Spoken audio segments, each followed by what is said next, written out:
Bismillahirrahmanirrahim. Assalamualaikum warahmatullahi wabarakatuh.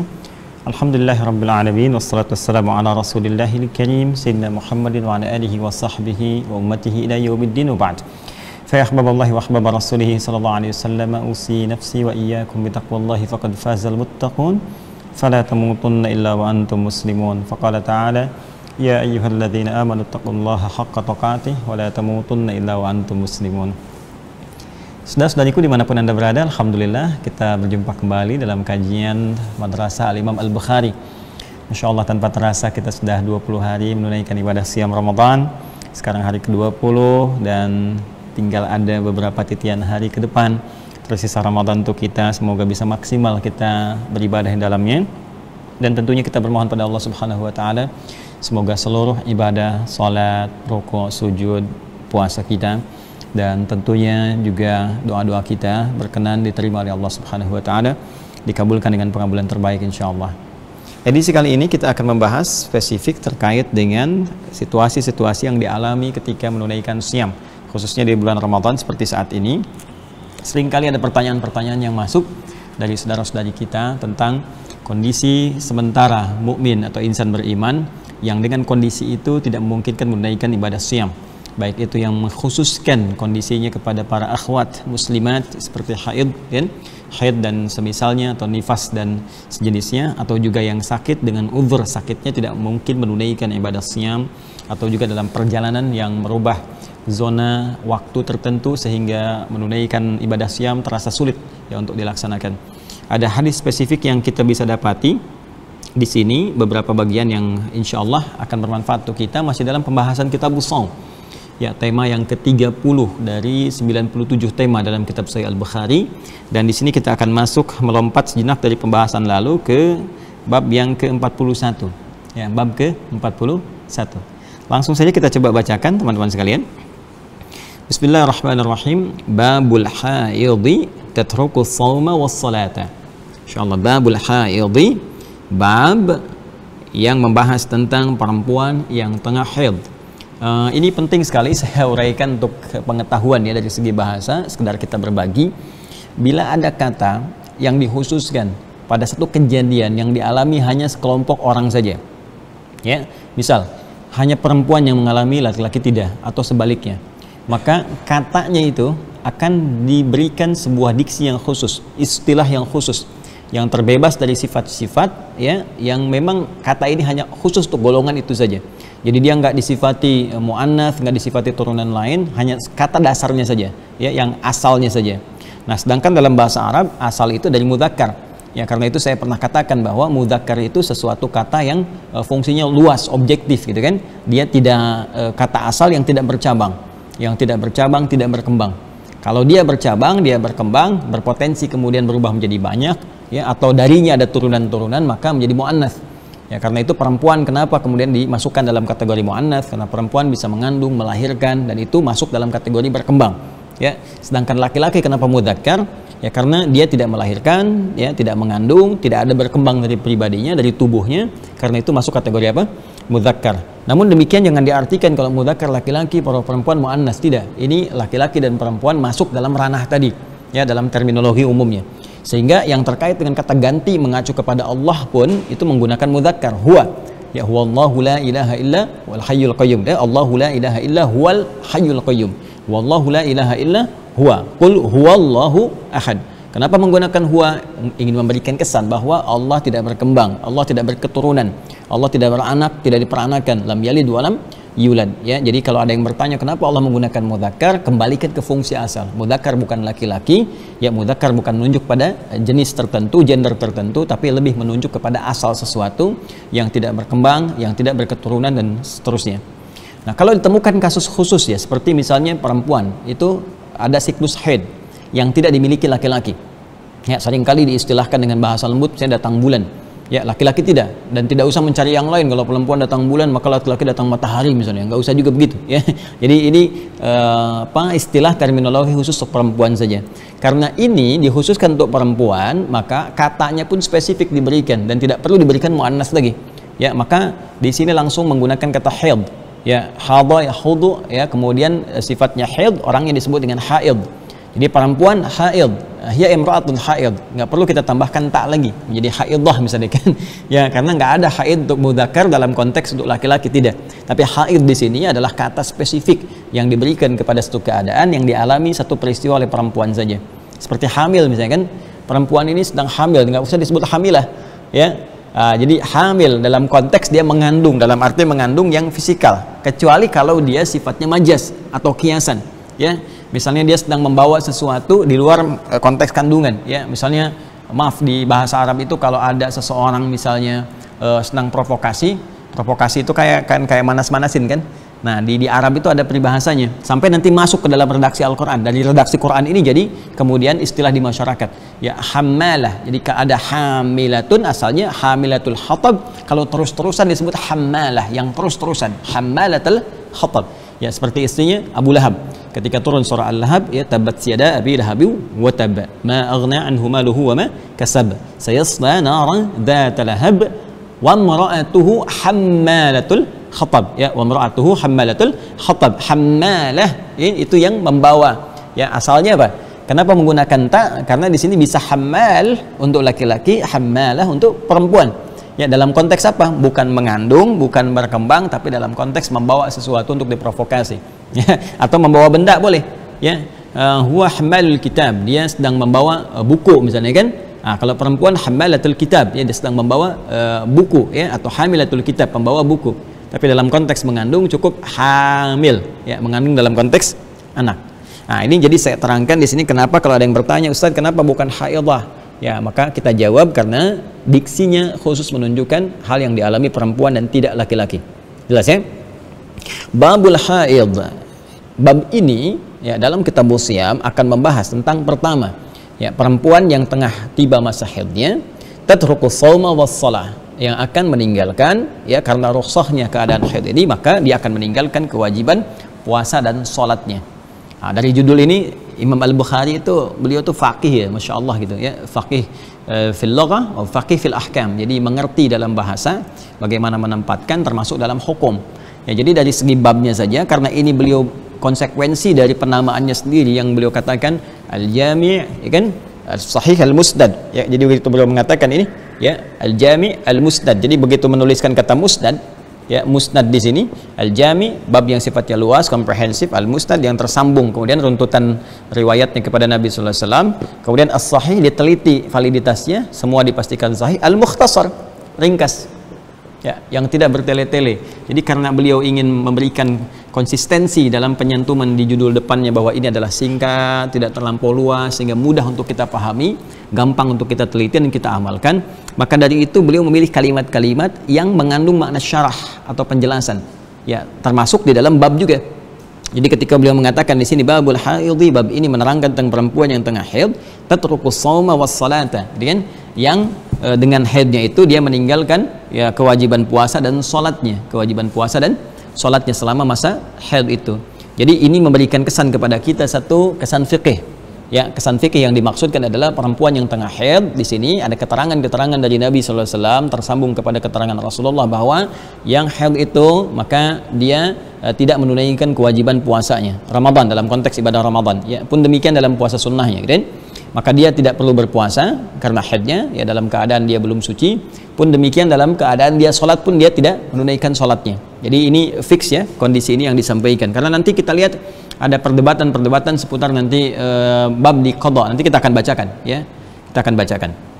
Jadi termasuk kalau ada yang bertanya atau ada yang memberikan wacana bahwa perempuan yang puasa itu cukup dia tidak menunaikan sholat tapi masih boleh puasa, nah, ini keterangannya akan digugurkan oleh hadis Nabi berikut, ya. Maka dibuka dulu pembukanya oleh Al-Imam Al-Bukhari dengan menerangkan bahwa secara singkat, saya percepat, babul haid, bab menerangkan perempuan yang tengah haid, tatrukus shauma, maka ia, ya, meninggalkan puasanya, tidak berpuasa, wassalata, dan tidak juga menunaikan sholat, rukhsah, ya, karena rukhsahnya, Sebelum masuk kepada hadis dan keterangan para ulamanya, saya ingin berikan gambaran begini. Ada beberapa kondisi-kondisi tertentu yang Allah berikan rukhsah, baik kepada laki-laki pun juga banyak ditemukan di perempuan, yang dengan rukhsah ini, teman-teman sekalian, ini akan menjadi hikmah dan hadirnya rahmat Allah yang dirasakan, ya, sangat luas sekali.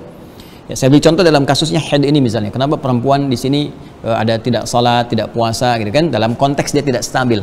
Ya, dalam keadaan dia belum suci ya, dan dalam siklus haid ini kan mohon izin gitu ya, keadaan emosinya dan sebagainya kan tidak stabil sehingga menjadikan keadaan dirinya tidak sepenuhnya bisa fokus untuk menunaikan ibadah, apalagi dalam konteks belum suci menghadap kepada Allah Subhanahu wa taala. Nah, namun demikian ada satu anugerah yang sangat luar biasa. Nanti kalau kita baca di hadis lain di Al-Bukhari, riwayat sahabat Abu Hurairah radhiyallahu taala anhu, Nabi menyampaikan kalimat yang sangat dalam sekali ya. Ketika ada misalnya perempuan bertanya, aduh gimana nih saya nggak sholat, berarti pahala saya kurang gitu kan. Berarti pahala saya hilang untuk saat itu. Berarti saya nggak punya kesempatan yang lain-lain kan. Nah, yang sifatnya biasa saya kerjakan saat suci misalkan. Maka nanti ada hadis yang sangat indah sekali. Ya ini nggak masuk di bab ini, bab yang lain. Idza maridal 'abdu aw safar kutiba lahu mithla ma kana 'alaihi muqiman sahiha. Nabi SAW menyampaikan hadisnya sahih. Idza maridal 'abdu, jika seorang hamba itu dalam keadaan sakit atau dia uzur yang semisalnya seperti orang sakit, ya, aw safar, misal seperti orang yang perjalanan atau dikiaskan kepadanya, ya, dalam kondisi artinya dia nggak bisa menunaikan amalan rutinnya. Ya, nggak bisa menunaikan amalan rutinnya kan, karena bukan karena sakitnya ya, illat penyebab utama itu bukan karena sakitnya, karena ketidakmampuan dia mengerjakan amalan rutinnya. Makanya ada yang dikiaskan seperti orang sakit ya. Contohnya apa ya, tadi misalnya seperti orang yang tengah dalam keadaan haid, perempuan kan, dia nggak bisa menunaikan ibadah rutinnya, sholatnya misalnya, fardunya atau bahkan puasanya, karena dikiaskan seperti orang sakit, ada ketidakmampuan yang sifatnya majazi yang dengan itu tidak menunaikan ibadah rutinnya.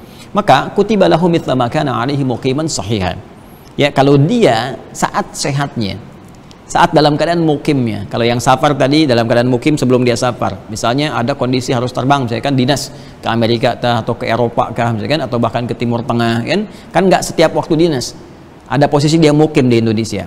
Ada posisi dia sehat sebelum datang masa sakitnya. Ada posisi perempuan itu suci sebelum datang masa haidnya. Kalau dia terbiasa menunaikan amalan-amalan rutin yang baik, sholatnya baik, apalagi ditambah dengan sholat sunnah, dia baca Quran, rajin dan sebagainya, itu ketika dia tak mampu menunaikan amalan rutin ini karena kondisi tadi, maka dia tetap diberikan pahala yang sempurna. Ya, mukiman sahih, maka tetap ditetapkan seperti halnya dia mukim dan sehat. Jadi artinya apa? Pahala-pahala yang dia dapatkan selama rutinitas dia kerjakan itu masih diberikan oleh Allah Subhanahu wa taala sepanjang terbiasa. Ya, karena itu saya sering katakan kalau yang terbiasa safar, dinas dan sebagainya, ayo maksimalkan amalan-amalan saleh ya dengan lebih lagi, dengan kuantitas yang bagus, rajin sholat sunnah, rajin tahajud dan sebagainya. Sehingga ketika Anda harus qashar misalnya, tetap dituliskan pahala sunnahnya. Apalagi di kalangan akhwat yang dalam masa sucinya rajin baca Al-Quran, rajin sholat sunnah, gitu kan? Rajin bersedekah, ya. Nanti saat masa haidnya yang tidak bisa dia kerjakan dalam keadaan haid itu, ya seperti tadi, misalnya dalam konteks dia mau mohon maaf sholat, kan nggak bisa dia kerjakan, baca Quran dalam sebagian mazhab mayoritas mengatakan juga tidak, ya dia lakukan. Maka dalam konteks ini dia tetap mendapatkan pahalanya, walaupun dia nggak kerjakan, ya. Yang lainnya dia bisa kerjakan, nanti kita akan bahas beberapa bagian dia bisa kerjakan. Tapi ketika dia nggak mampu menunaikan sholat dalam keadaan belum suci itu, dia tetap mendapatkan pahala dari kebiasaan rutinnya.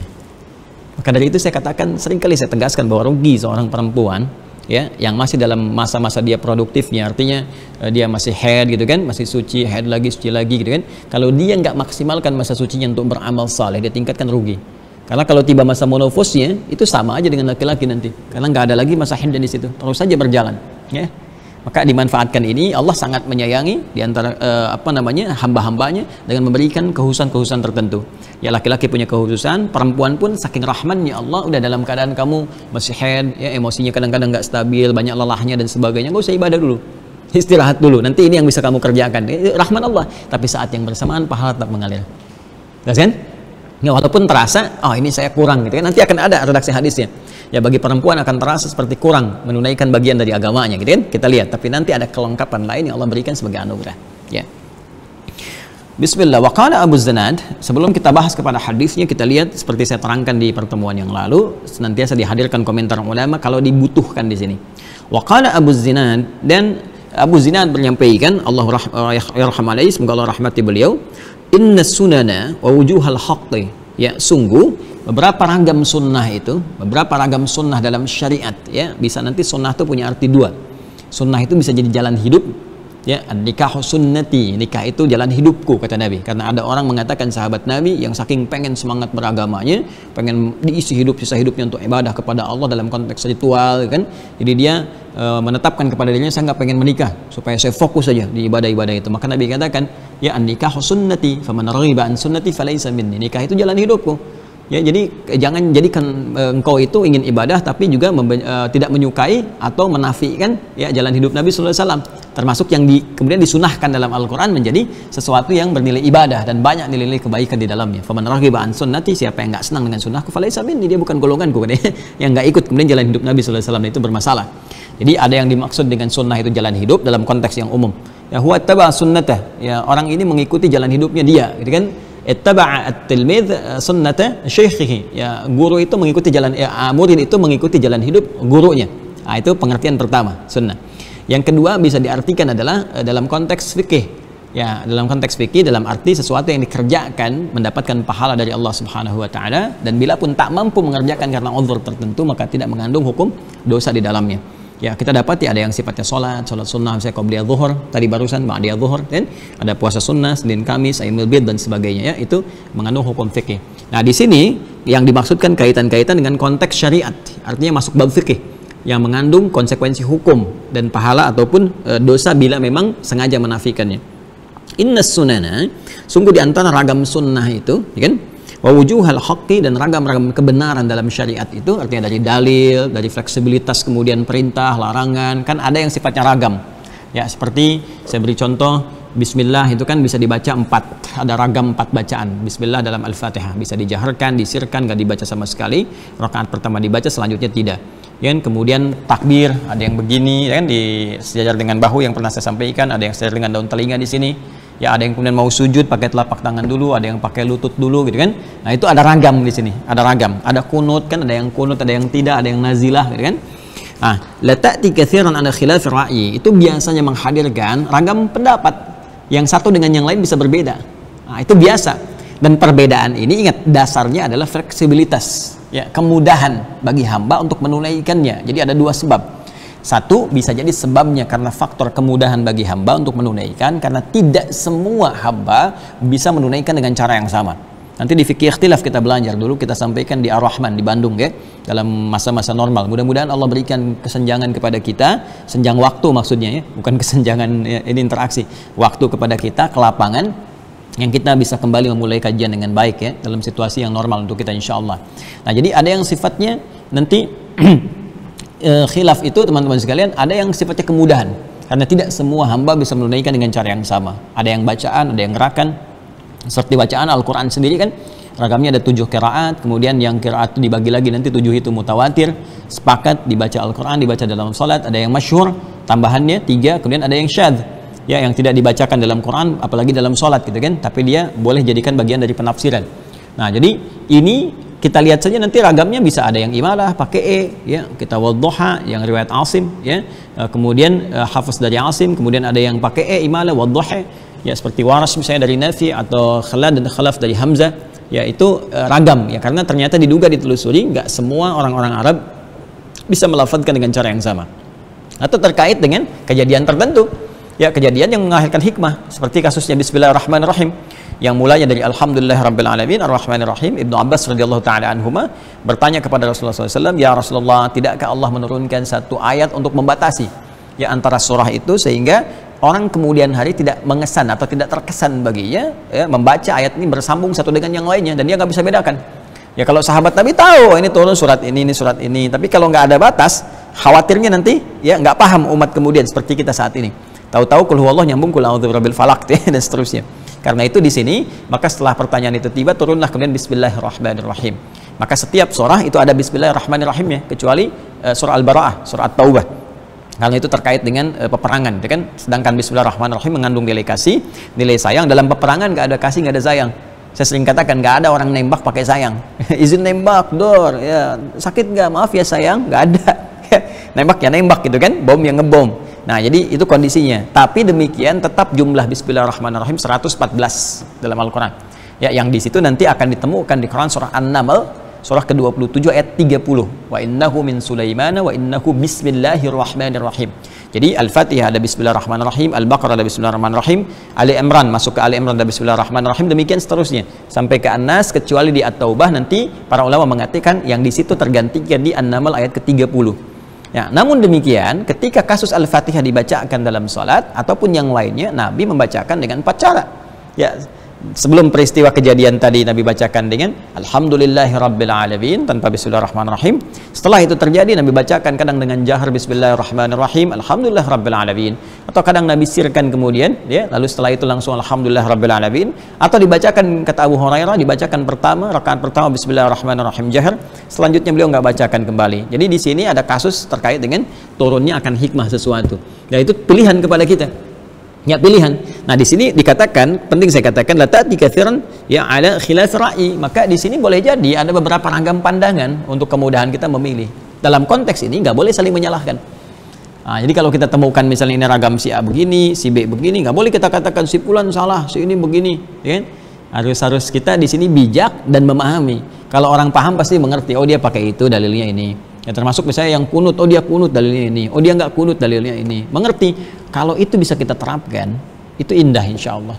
Nggak akan kita temukan perselisihan perdebatan, misalnya merasa benar sendiri atau pengantar kepada bab-bab yang ekstrim dan sebagainya, itu nggak akan kita temukan.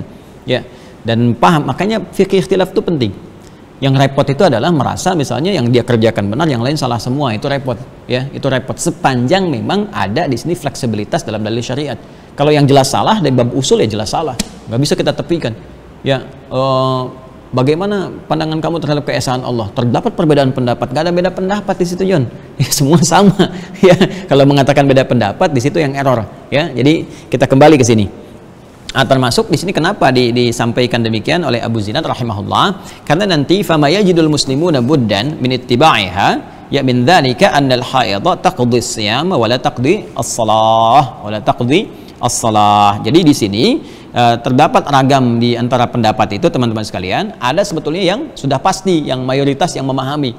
Apa itu? Ya, fama yajidul muslimuna buddan, apa yang dipahami jelas sekali, yang tipis ya, kemungkinan perbedaan pendapat di dalamnya, walaupun muncul begini tapi dalilnya itu ada yang lemah gitu. Nah, ini arahan kepada kita muqaranatul madzahib, perbandingan mazhab. Jadi kalau kita ngaji fikih itu nanti ada fikih muqarin, kemudian tarjih.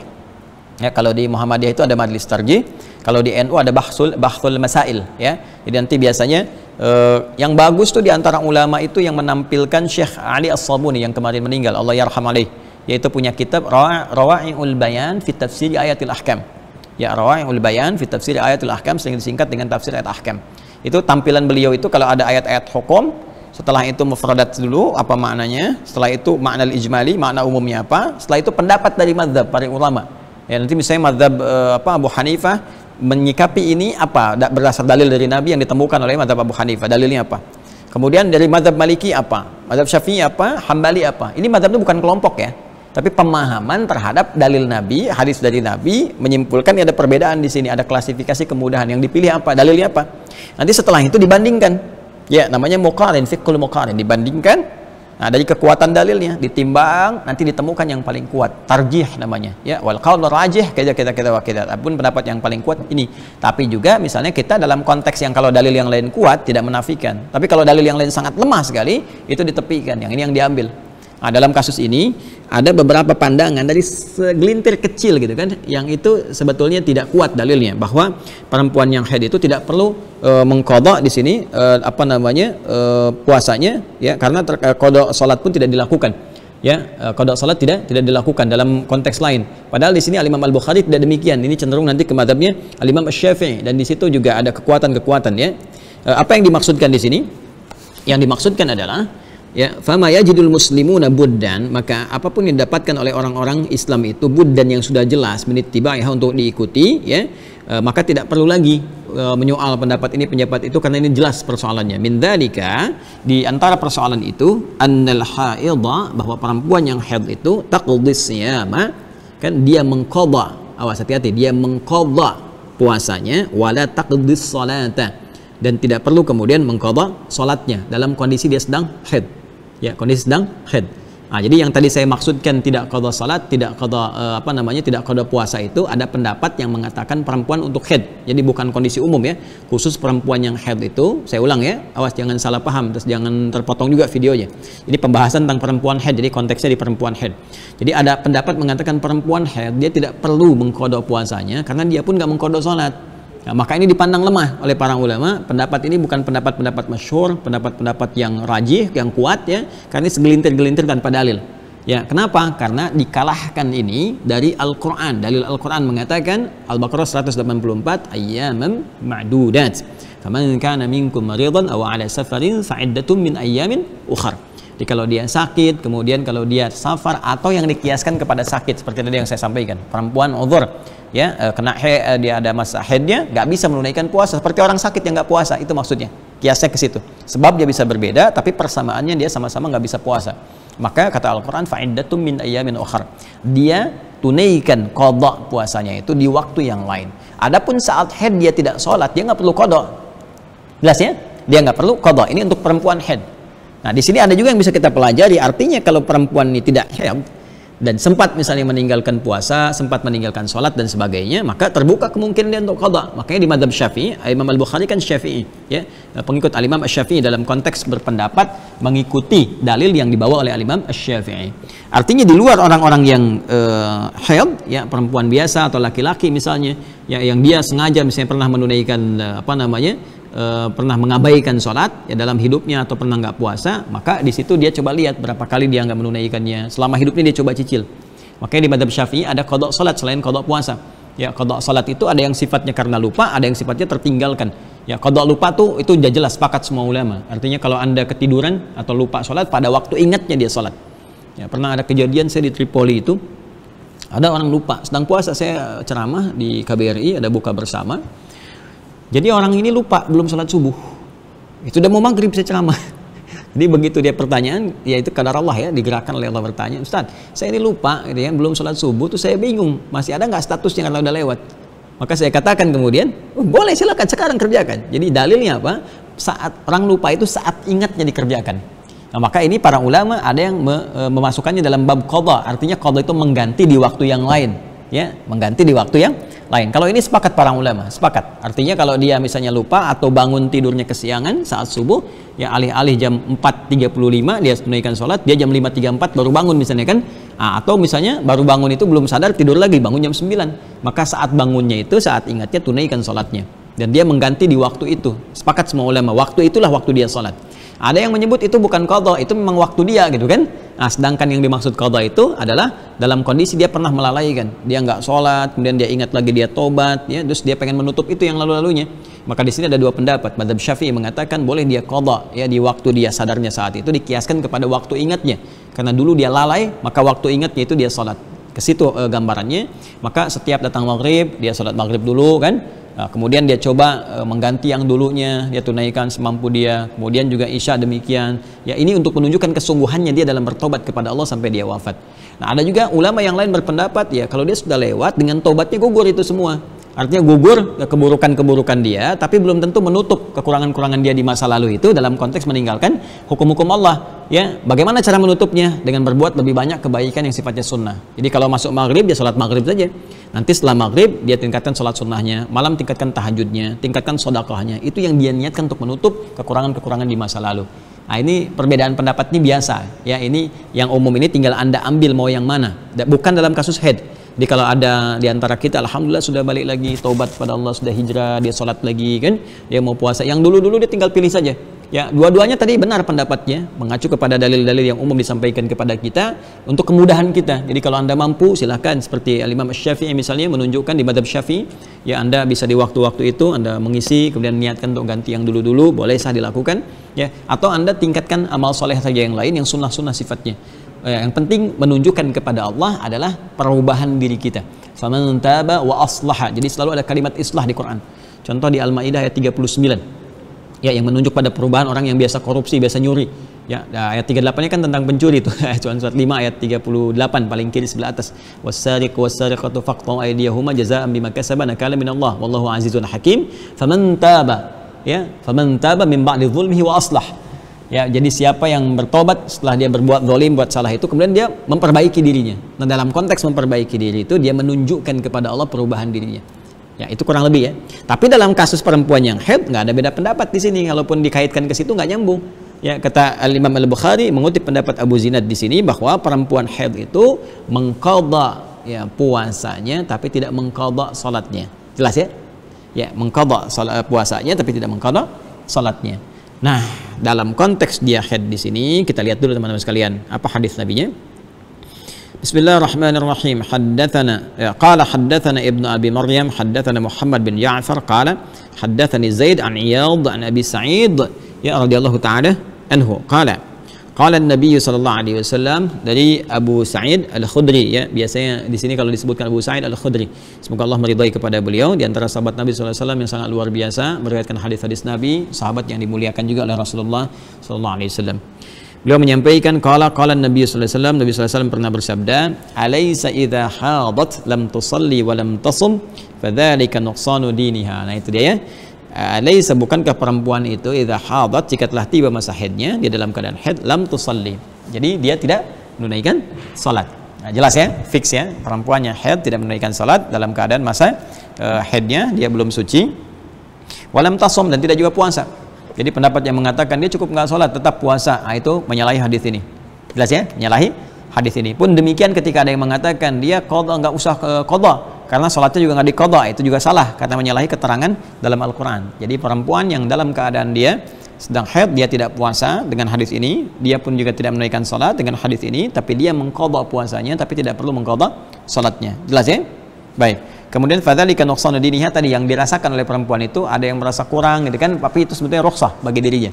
Ya, seperti terlihat kekurangan karena dia kurang menunaikan sholatnya, nggak seperti yang penuh yang lain, seperti yang diadukan oleh beberapa kalangan Ansar. Jadi mereka rapat, cerdas tuh perempuan ya di masa Ansar itu, masya Allah, Allah semoga Allah rahmati perempuan-perempuan Ansar mukminat, dan rapat itu karena ghirah, kecemburuan dalam amal saleh. Nah, ghirah, kecemburuan dalam amal saleh. Jadi mereka cemburu dengan amal salehnya laki-laki yang boleh berperang kapan saja, boleh menunaikan haji, bisa ke masjid kapan aja tanpa ada batas salat.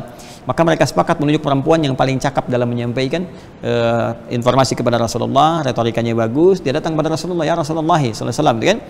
Kami ini perempuan bagaimana? Laki-laki ini banyak amalnya, ke masjid kapan saja, kemudian juga tidak ada haidnya, bisa ikut fisabilillah, bisa ikut haji. Dan kami gimana? Maka Nabi katakan, sampaikan pada kawan-kawanmu itu. Padahal Nabi nggak pernah tahu kan mereka kumpul, tapi karena ilmu yang Allah sampaikan kepada beliau, ya ada petunjuk dari Allah, ini udah ngumpul-ngumpul, sampaikan.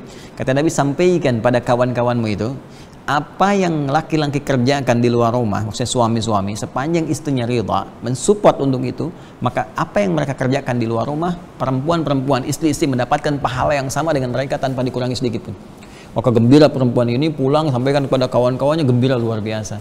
Jadi sebetulnya masya Allah istri itu ya terlihat seperti perempuan ya, banyak misalnya kurang ngerjakan ini itu, tapi sebetulnya pahalanya banyak.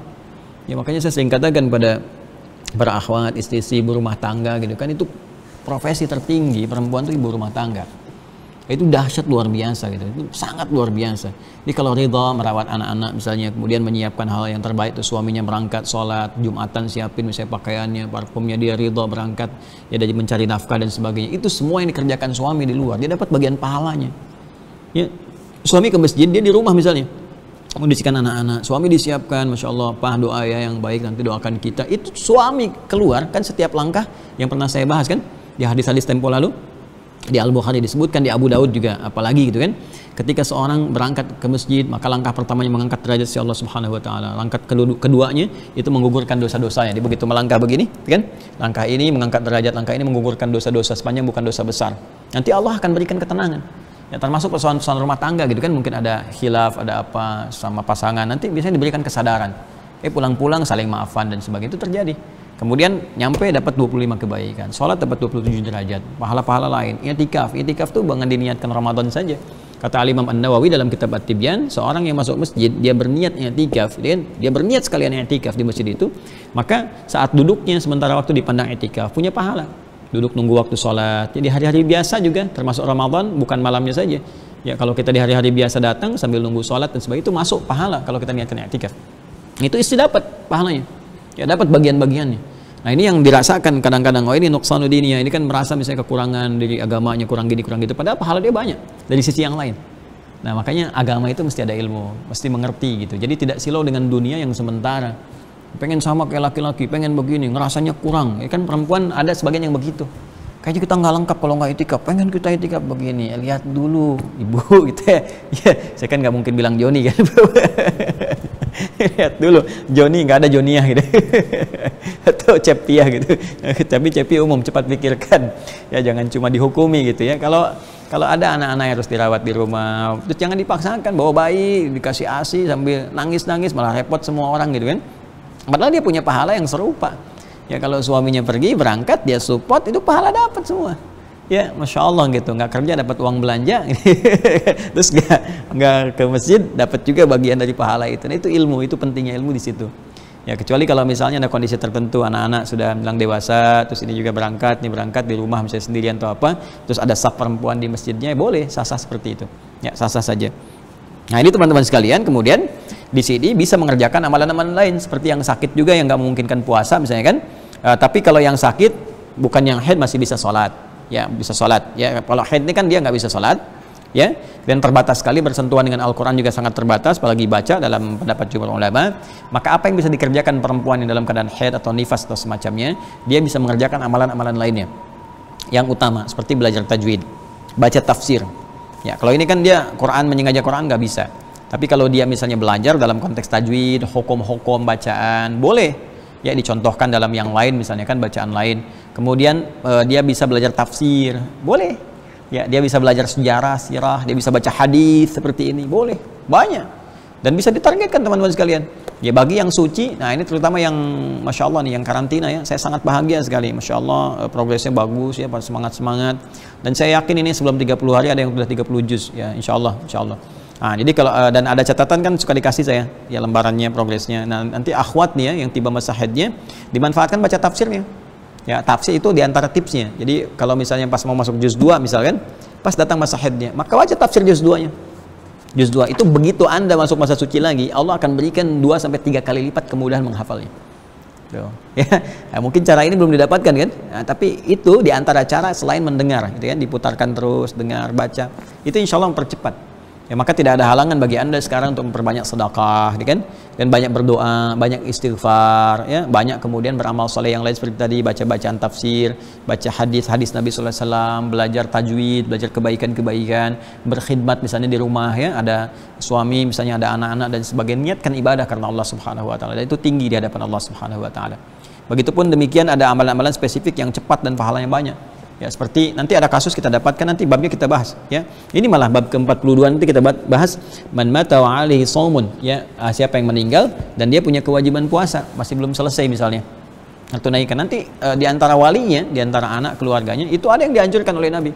Ya untuk bisa puasa menggantikan mengqadha ya orang tua misalnya ayah, ibu atau kerabatnya yang telah wafat itu. Ya itu ada di antaranya. Jadi nggak harus semua bersifat ibadah ritual dalam konteks penunaian seperti sholat dan semacamnya.